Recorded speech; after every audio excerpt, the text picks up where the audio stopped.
তাহলে কি একমাত্র শ্রীকৃষ্ণই সর্বথা সমর্থবান? শ্রীকৃষ্ণই কি বলবান?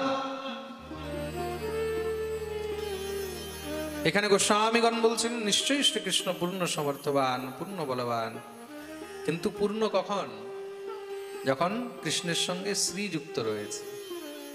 শ্রী মানে কে? শ্রী মানে হলেন শ্রীমতী রাধা রানী। সাক্ষাৎ শ্রীজি যেখানে বিদ্যমান রয়েছেন সেখানেই কিন্তু গোবিন্দের পূর্ণতা রয়েছে। ভগবান পূর্ণেন্দু, ভগবান হলেন পূর্ণ কুশল যুক্ত, পূর্ণ বলবান। কিন্তু সেই পূর্ণ কখন? যখন গোবিন্দের সঙ্গে রাধারানী রয়েছে। রাধারানী ছাড়া কিন্তু গোবিন্দ পূর্ণ নয়, রাধা ছাড়া গোবিন্দ আধা। আমাদের ব্রজবাসীরা সবসময় বলে রাধে বিনা কৃষ্ণ আধে, इसलिए बोलो রাধে রাধে। যেখানে রাধারানী থাকবে সেখানেই কিন্তু গোবিন্দের পূর্ণতা রয়েছে। বলি রাধা গোবিন্দ ভগবান কি। ধন্য এই বৃন্দাবন ধাম, যে বৃন্দাবনের স্পর্শ পেয়ে ভক্তি নৃত্য করছে, আনন্দ করছে। বরজ যুবতী ভাবেরও ভকতি। এই সংসারে কার যদি ভক্তি বৃদ্ধ হয়ে যায় তাকে বৃন্দাবনে নিয়ে চলে যাও। বৃন্দাবনে গেলে সঙ্গে সঙ্গে তার ভক্তি কিন্তু আবার তরুণ হয়ে যায়, ভক্তির মধ্যে তরুণাই চলে আসে একদম মহারাজ। হ্যাঁ, নৃত্য করতে থাকে তার ভক্তি। তার জন্য মাঝে মাঝে ভক্তদেরকে বৃন্দাবন অবশ্যই যাওয়া উচিত। বৃন্দাবনে কিন্তু অবশ্যই মহারাজ যাওয়া উচিত। দেবর্ষি নারদ দিব্য আনন্দে উন্মত্ত হয়ে বৃন্দাবনের গুণগান গাইছেন। ভগবানের কাছে, রাধারানীর কাছে এই প্রার্থনা করবে যেন আমরাও সেই বৃন্দাবনে বারবার যেতে পারি। একমাত্র রাধারানী কৃপা হলে, গোবিন্দের কৃপা হলেই কিন্তু সেই বৃন্দাবনে যাওয়া সম্ভব, অন্যথা কিন্তু সেই বৃন্দাবনে পা রাখাও সম্ভব নয়। প্রেম সে বলো রাধে রাধে। তার জন্য সেই রাধারানীকে সবসময় ডাক, রাধারানী মহারানী, রাধারানী মহারানী কৃপা করো না, কৃপা করে বৃন্দাবনে নিয়ে চলো না। রাধারানী মহারানী, রাধারানী মহারানী কৃপা করো না, কৃপা করে বৃন্দাবনে নিয়ে চলো না। রাধারানী মহারানী, রাধারানী মহারানী, রাধারানী মহারানী কৃপা করো না, কৃপা করে বৃন্দাবনে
কৃপা করে বৃন্দাবনে নিয়ে চলো না রাধা রানী মহারানী রাধা রানী মহারানী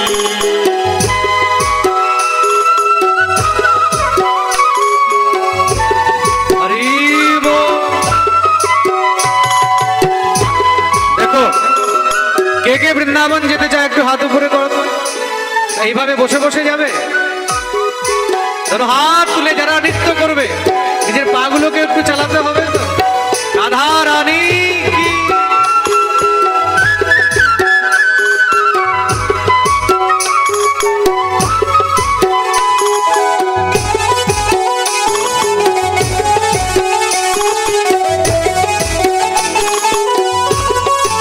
জয় হো।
রাধে রাধে রাধে রাধে রাধে রাধে রাধে রাধে রাধে রাধে রাধে রাধে রাধে রাধে রাধে রাধে রাধে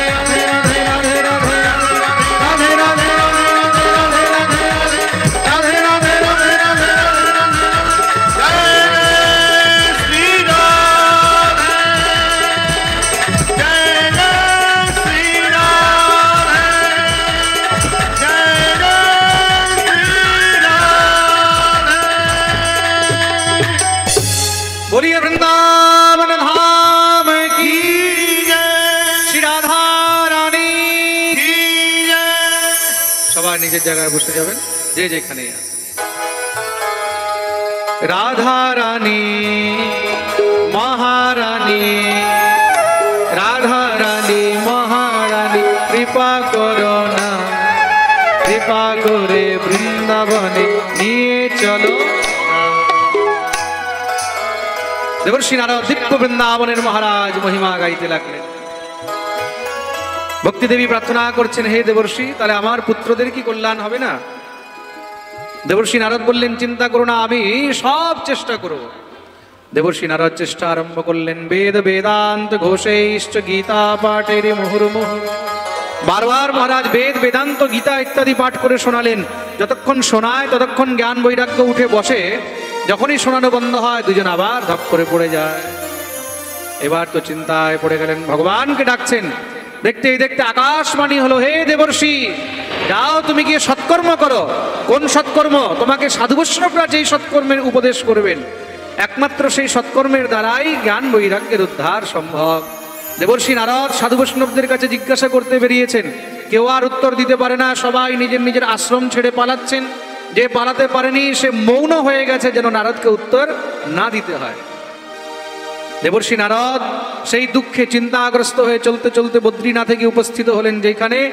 সেই চারজন ঋষিকুমারের সঙ্গে দেখা হয়েছে তাদেরকে সব কথা বলে ফেললেন হে প্রভু নিশ্চয়ই ভগবানের অহেতুকী কৃপাতে আপনাদের দর্শন হয়েছে কেন এতক্ষণ পর্যন্ত আমি যেখানে গেছি আমাকে দেখে সবাই পালিয়েছে প্রথমবার আপনারা আমাকে নিজে ডেকেছেন দেবর্ষি আমাদের কাছে আসো তার মানে নিশ্চয়ই আপনারাই আমাকে সেই উপায় বলবেন চারজন ঋষিকুমার হাসতে লাগলেন নারদ চিন্তা করো না মা চিন্তাম কুরু দেবর্ষে হর্ষম চিত্তে সমাবহ তুমি এখন একদম খুশি হয়ে যাও কেন তোমাদেরকে সেই উত্তর আমরাই বলবো সেই উপায় আমরাই বলবো কোন সৎকর্ম করতে হবে তার নাম কি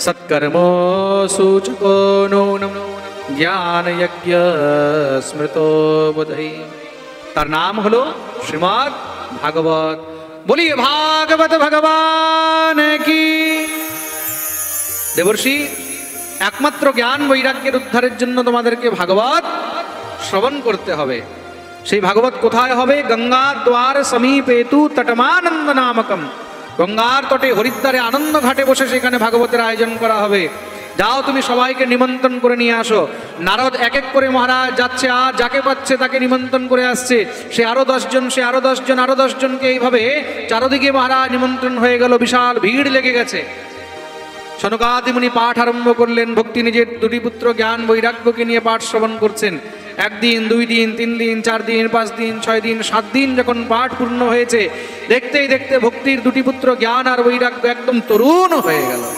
একদম জওয়ান হয়ে গেছে মহারাজ আর তার ফল কি হলো ভক্তি নিজের সেই দুটি পুত্রকে নিয়ে নৃত্য করতে শুরু করে দিয়েছে ভাগবতের এই মহিমা মহারাজ যে এই বৃদ্ধ বয়স্ক বুড়ো যারা উঠে দাঁড়াতে পারে না তারাও ভাগবতের নৃত্য করতে শুরু করে দেয় এটাই হলো ভাগবতের কৃপা প্রেম সে বলো রাধে রাধে ভক্তি সুতৌ তৌ তরুণো গৃহীত্বা প্রেমৈক রূপা সহসা বিরাসি শ্রীকৃষ্ণ গোবিন্দ হরে মুরারে নাথেতি নামানি মুহুর্বদন্তি দিব্য কীর্তন আরম্ভ হয়েছে কীর্তন দেখে ভগবান আর থাকতে পারলেন না সঙ্গে সঙ্গে ভগবান সেখানে প্রকট হয়ে গেলেন বলিয়ে ভক্তবৎসল ভগবান কি ভক্তি জ্ঞান বৈরাগ্য চরণে পড়েছেন প্রভু এখন আমরা কোথায় যাব ভগবান বললেন আজ থেকে যেখানে আমার ভাগবত হবে সেখানে ভক্তদের হৃদয়ে তোমার বাস হবে আর যেখানে ভক্তি থাকবে সেখানে জ্ঞান বৈরাগ্য প্রবেশ পাবে এই প্রকার সনকাদি মুনি ভক্তি জ্ঞান বৈরাগ্যের দিব্য মহারাজ মঙ্গলের কথা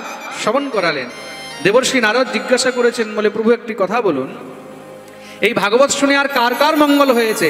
কে কে বিশুদ্ধন্তি বদন্তু মহ্যম সপ্তাহ যজ্ঞেন কথাময়েন কৃপালু ভিরলোক হিতম বিচার্য প্রকাশিতঃ কোপি নবীন মার্গ। হে প্রভু, আমি জানতে চাই এই ভাগবত শ্রবণ করলে কার কার মঙ্গল হয়, বা কার কার মঙ্গল হতে পারে, বা কার কার উপরে কৃপা হয়। সনকাদি মুনি বললেন, নিশ্চয়ই আমরা বলবো, চিন্তা করো না। এটা অত্যন্ত মহারাজ প্রয়োজনীয় বিষয়। এই ভাগবত শুনে কার কার মঙ্গল হয়েছে, কার কার মঙ্গল হয়, আর কার কার উপরে কৃপা হয়, আমরা এগুলো সব শ্রবণ করব। আজকে সময় অত্যধিক বেশি হয়ে গেছে, যেহেতু মনে রাখবে পাঠের সময় বৈকাল 6টা থেকে রাত্রি 10টা পর্যন্ত। আজ সময় অনেক হয়েছে, তার জন্য আজকে আমরা এখানেই পাঠকে বিশ্রাম দেব। ভগবানের নিত্য লীলা যেখানে হয়, সেই নিত্য লীলাভূমি শ্রীধাম বৃন্দাবনে একবার ঘুরে আসি। এই বিচার করতে করতে আমি শ্রীধাম বৃন্দাবনে গিয়ে উপস্থিত হলাম। সেখানে গিয়ে একটি মহা আশ্চর্য দেখলাম। কি আশ্চর্য দেখলে? একাদু তরুণী তত্র নিষণ্ণা খিন্নমানসা বৃদ্ধৌদৌ পতিতৌ পার্শ্বে নিঃশ্বসন্তাবচেতনম। একাদু তরুণী তত্র নিষণ্ণা খিন্নমানসা। সেখানে বৃন্দাবনে গিয়ে দেখলাম একটি যুবতী বসে বসে কাঁদছে। তার কোলের মধ্যে 2টি বৃদ্ধ বসে রয়েছে। সেই 2টি বৃদ্ধ কোলের মধ্যে পড়ে রয়েছে। শত শত দাসীগণ তার সেবা করছে। মনে মনে বিচার করলাম যে ব্যাপারটা কি। এই বিচার করে যখনই আমি কাছে গেছি, ভাবলাম জিজ্ঞাসা করবো, আবার মনে ইচ্ছা হলো, সময় খুব খারাপ, দেখা গেল তুমি মানুষের ভালোর জন্য জিজ্ঞাসা করতে গেলে তাকে খারাপ লেগে গেল। এই ভাই তোমার কি? বেরো এখান থেকে, প্রেম সে বলো রাধে রাধে। তোমার কি? যাও এখান থেকে।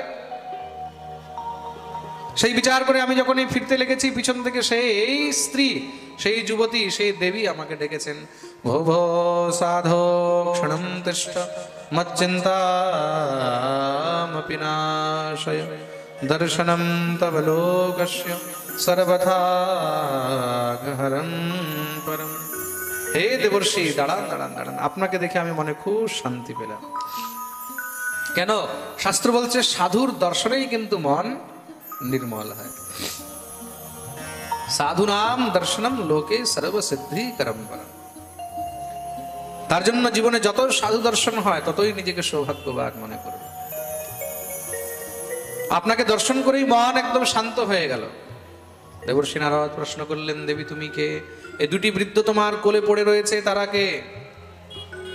আর এই দাসীগণ তোমার সেবা করছে, তারা কে? সেই দেবী উত্তর দিলেন, অহম ভক্তির খ্যাতা হেমো মে তনয়ো মতো জ্ঞান বৈরাগ্য নামান কালয়োগে নজর। আমার নাম হলো ভক্তি। এই 2জন হলো আমার 2 পুত্র, জ্ঞান আর বৈরাগ্য।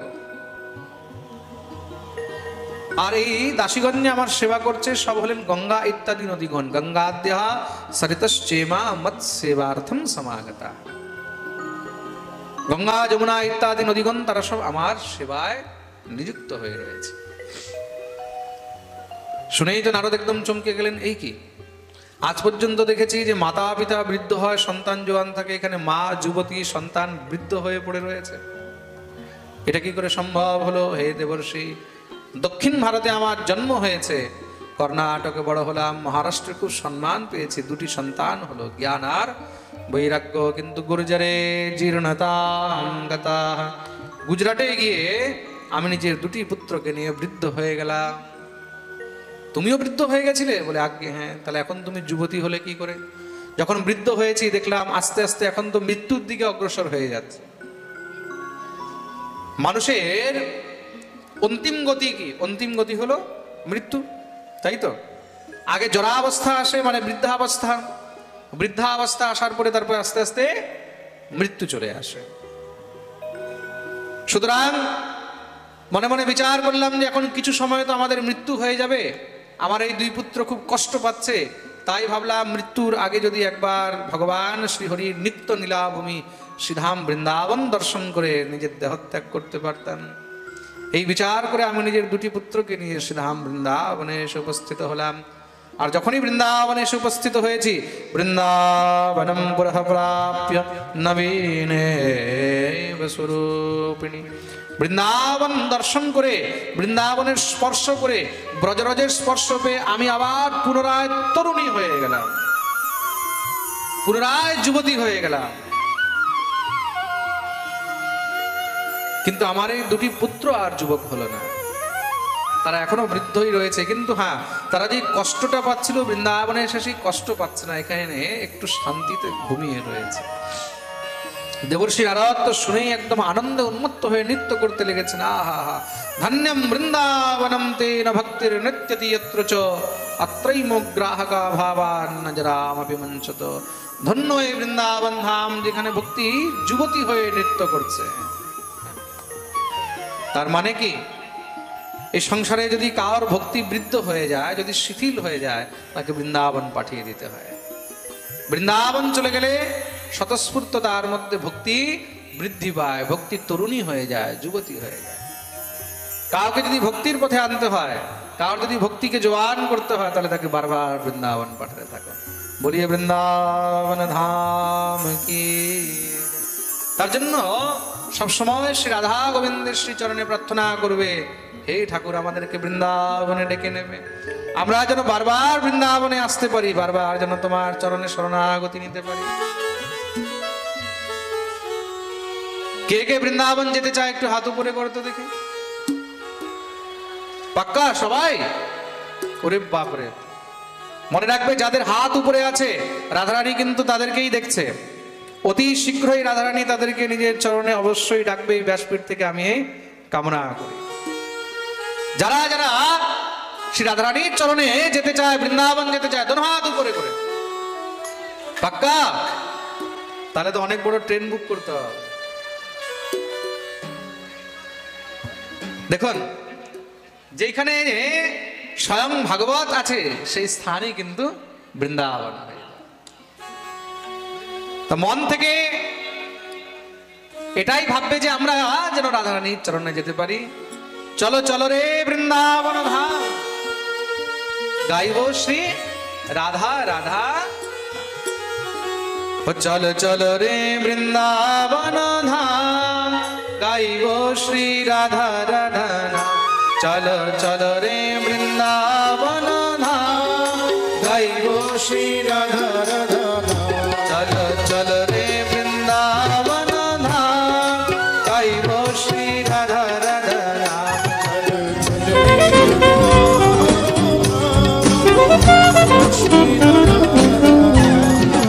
রাধা রাধা গাইব আমি, শ্যামা শ্যামা গাইব রে। রাধা রাধা গাইব আমি, শ্যামা শ্যামা গাইব রে।